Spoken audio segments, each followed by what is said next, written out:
By the time you get to the point where there's a jury verdict or an appellate ruling, so much time has passed, so much evidence has been weighed and sifted that we may tend to kind of just take for granted the last part. But the last part is what gives meaning to all that's gone before. And tomorrow's vote will be a very heavy decision for the body that takes it.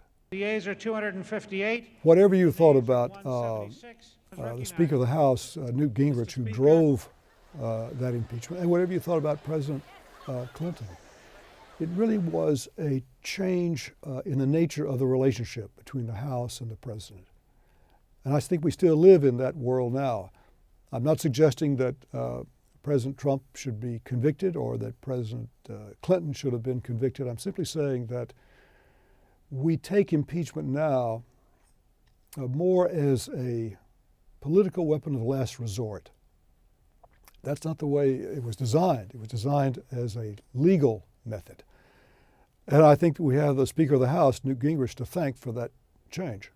Impeachment hoax or the Russian collusion delusion. I've heard 1,000 times. Don't forget, impeachment is a political, not a legal process. That has about as much truth to it as, don't forget, the prosecution of a criminal is a political process rather than a legal process. In other words, nothing. There is nothing to that idea except an unfamiliarity with the text and the history of the structure of the Constitution. I think it's kind of hard to see the Constitution amid all the arm waving and the shouting and the interruptions and the rather adolescent, snarky remarks. The vote tomorrow, which looks institutionally like a milestone, I don't think will have as much long-term impact as what happens next.